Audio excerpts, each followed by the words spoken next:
KGT kids, Pastor Beck here, just enjoying some quiet time reading. Can I tell you something cool that I found? You see, there's this part in the Bible called the Hall of Faith. It's found in Hebrews 11, and it talks about all these amazing men and women who lived long ago and followed God by faith. It's actually pretty exciting to read about their lives and to be reminded of their stories found earlier in the Bible. And I've noticed that in reading it, my faith is being boosted, which I think is the secret to our next piece of armor we're learning about, the shield of faith. We're told to take up the shield of faith to defend ourselves against the fiery arrows of the evil one.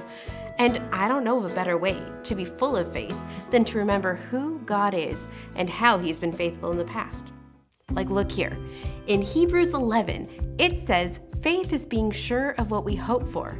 It is being sure of what we do not see. That is what the people of long ago were praised for. We have faith, so we understand that everything was made when God commanded it. That's why we believe that what we see is not made out of what could be seen. Abel had faith, so he brought to God a better offering than Cain did. Because of his faith, Abel was praised as a godly man. God said good things about his offerings.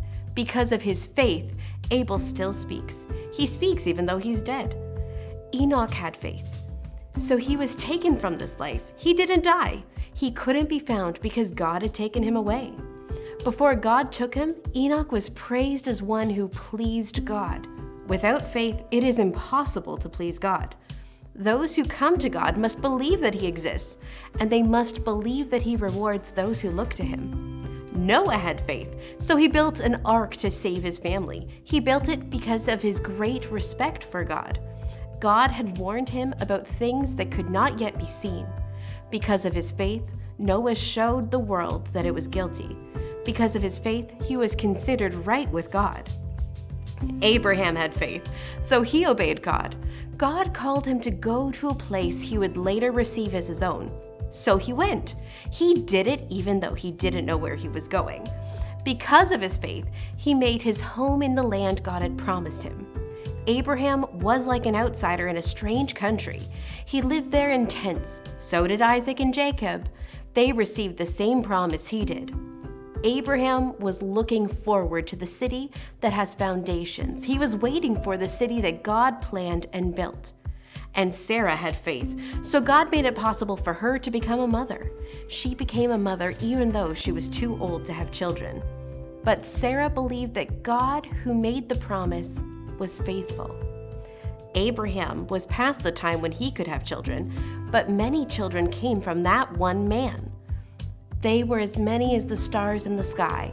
They were as many as the grains of sand on the seashore. No one could count them. All of these people were still living by faith when they died. They didn't receive the things God had promised. They only saw them and welcomed them from a long way off. They openly said that they were outsiders and strangers on earth. People who say things like that show they are looking for a country of their own. What if they had been thinking of the country they had left? Then they could have returned to it. Instead, they longed for a better country. They wanted a heavenly one. So God is pleased when they call Him their God. In fact, He has prepared a city for them. Abraham had faith. So when God tested him, Abraham offered Isaac as a sacrifice. Abraham held on tightly to the promises, but he was about to offer his one and only son. God had said to him, "Your family line will continue through Isaac." Even so, Abraham was going to offer him up. Abraham did this because he believed that God could even raise the dead. In a way, he did receive Isaac back from death. Isaac had faith, so he blessed Jacob and Esau. He told them what was ahead for them. Jacob had faith, so he blessed each of Joseph's sons. He blessed them when he was dying. Because of his faith, he worshiped God. Jacob worshiped as he leaned on the top of his walking stick. Joseph had faith, so he spoke to the people of Israel about how they would leave Egypt someday. When his death was near, he spoke about where to bury his bones. Moses' parents had faith, so they hid him for 3 months after he was born. They saw he was a special child. They were not afraid of the king's command. Moses had faith, So he refused to be called the son of Pharaoh's daughter. That happened after he had grown up. He chose to be treated badly together with the people of God. He chose not to enjoy sin's pleasures. They only last for a short time. He suffered shame because of Christ. He thought it had great value. Moses considered it better than the riches of Egypt. He was looking ahead to his reward. Because of his faith, Moses left Egypt. It wasn't because he was afraid of the king's anger. He didn't let anything stop him. That's because he saw the God who can't be seen. Because of his faith, Moses was the first to keep the Passover feast. He commanded the people of Israel to sprinkle blood on their doorways. He did it so that the destroying angel would not touch their oldest sons. The people of Israel had faith, so they passed through the Red Sea. They went through it as if it was dry land. The Egyptians tried to do it also, but they drowned. Israel's army had faith, so the walls of Jericho fell down. It happened after they had marched around the city for 7 days. Rahab the prostitute had faith, so she welcomed the spies. That's why she wasn't killed with those who didn't obey God. What more can I say? I don't have time to tell about all the others. I don't have time to talk about Gideon, Barak, Samson, and Jephthah. I don't have time to tell about David and Samuel and the prophets. Because of their faith, they took over kingdoms. They ruled fairly. They received the blessings God had promised. They shut the mouths of lions. They put out great fires. They escaped being killed by swords. Their weakness was turned to strength. They became powerful in battle. They beat back armies from other countries. Women received back their dead. The dead were raised to life again. There were others who were made to suffer greatly, but they refused to be set free. They did this so that after death they would be raised to an even better life. Some were made fun of and even whipped. Some were held by chains. Some were put in prison. Some were killed with stones. Some were sawed in two. Some were killed by swords. They went around wearing the skins of sheep and goats. They were poor. They were attacked. They were treated badly. The world was not worthy of them. They wandered in deserts and mountains. They lived in caves. They lived in holes in the ground. All of these people were praised because they had faith.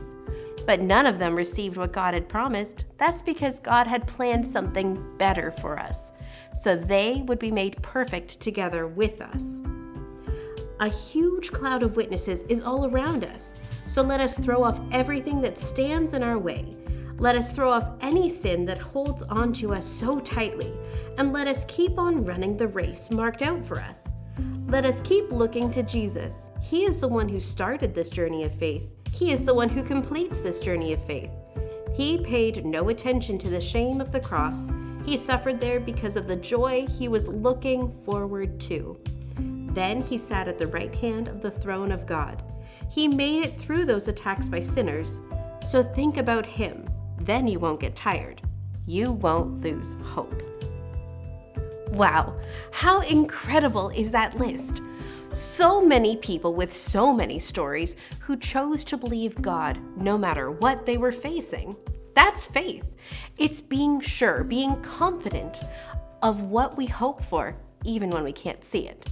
Taking up the shield of faith each day means that I put my trust and confidence that God sees me, knows me, loves me, and is at work in all things, even on bad days or hard days, or in moments when I don't see how things can go right, moments when I feel sad, low, or even full of doubts.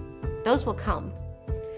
And the way we fight against that, the way we push back and take back that spiritual ground from the fiery arrows, lies, and doubts of the evil one, is by remembering who God is and having faith in him. God came through for all those heroes in the Bible, even the ones who didn't get to see their promises fulfilled.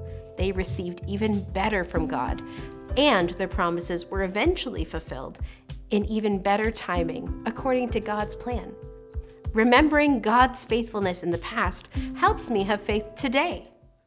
Thank you, friends, for joining me. I'm always glad to spend time with you.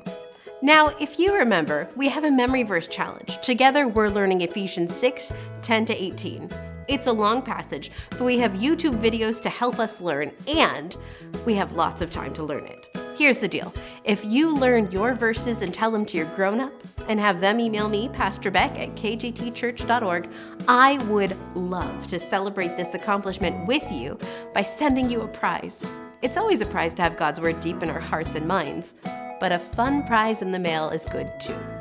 Also, if you want to be part of our monthly mail out, let your grown-ups know and have them email me. I would love to send you a newsletter each month with activities and puzzles to help us understand God's Word more.